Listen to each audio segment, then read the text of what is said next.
Hello guys, good morning everyone. So, ang gagawin natin ngayon is network attached storage or yung tinatawag na NAS network. So, ang unang step natin is um, add tayo ng end devices like PC, um, tatlong PC. So, yung isang PC dito, itong PC0, i-rename natin siya. Siya yung gaganap bilang NAS device. Pangalanan natin siyang NAS PC. Dahil wala tayong NAS device dito, siya na muna yung gaganap na NAS device. So, next, switch. Switch. Then router. And last is yung server. Then, i-connect natin sila using this cable. Server to router. Router to switch. PC to switch. PC1 to NAS PC to switch and PC1 to switch and PC2 to switch. So, ayusin mo. Yan. Next step natin is mag-a-assign tayo ng IP address dito sa router. Router config gigabit internet 0. Ang lalagay natin dito ng IP is 10.10.10.1. Then, wag natin kalimutan na i-turn on para gumana yung port. Then, next, 192.168.0.1.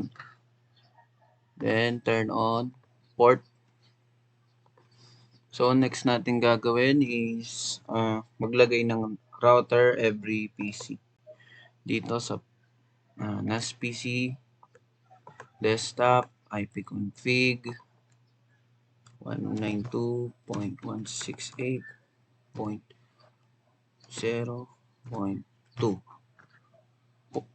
Kaya naging 0.0 to yan kasi yung 192.168 is yung ating gateway na nakalagay sa router 2.168.0.1. Yan. Ito yung default gateway natin every PC. Next is yung PC1. Desktop IP config 192.168.0.3. Then default gateway yung 0.1. Next, PC2.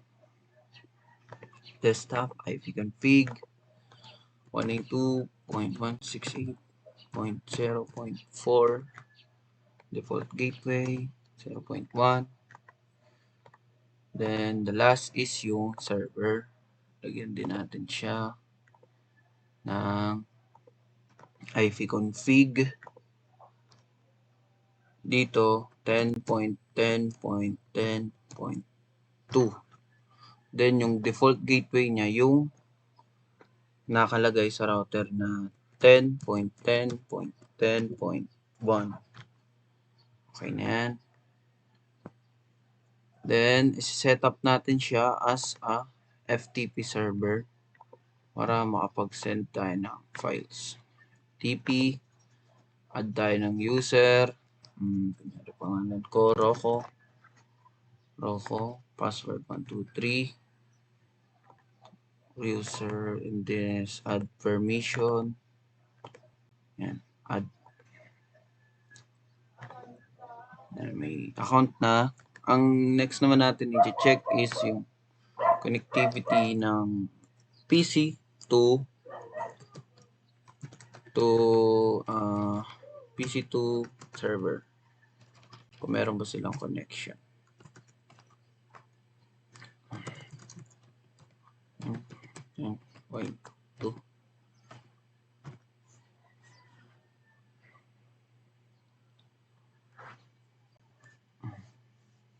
So, yan. Try natin ulit. So, yung NAS PC is connected to server. Next, yung PC1 from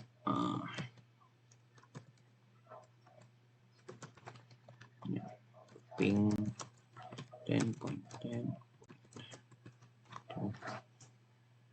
Yan. PC1 is connected na sa server. Next, yung PC2. Check natin. Ping IP config muna. Config.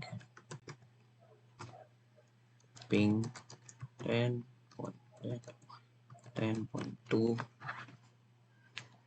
Yan. Okay na. Connected na po lahat ng PC natin. Then, itong scenario, yung PC1,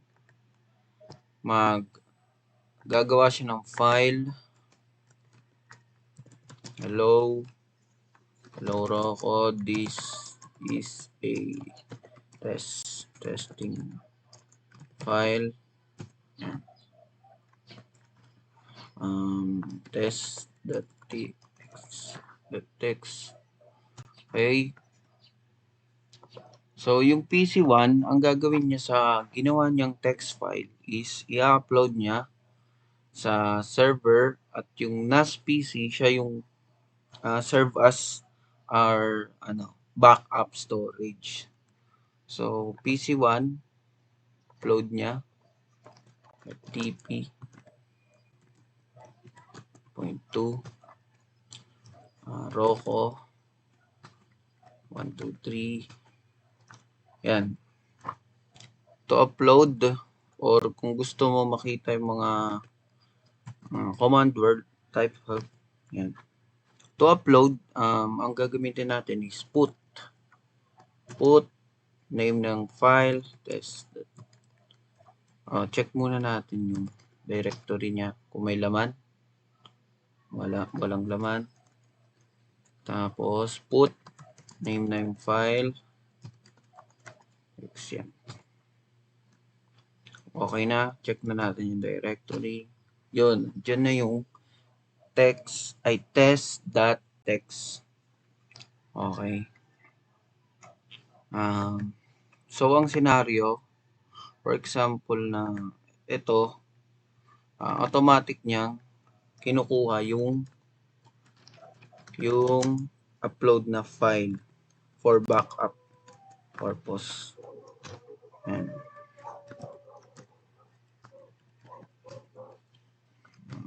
Kunin niya na yung, para makuha pala, ma-download yung in-upload na file, yung command niya is get, tapos pangalan ng file, yan.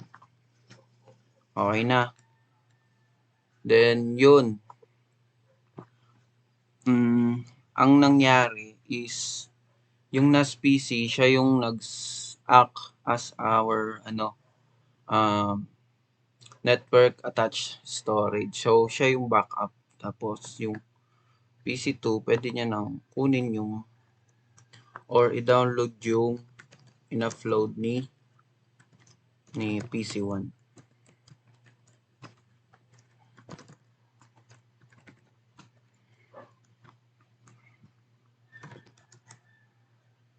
Get test.txt.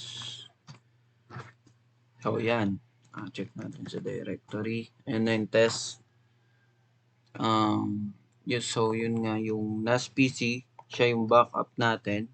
If ever na mangyari sa dalawang PC, meron pang naka-reserve na backup storage. So, yun lang po. Thank you sa panonood.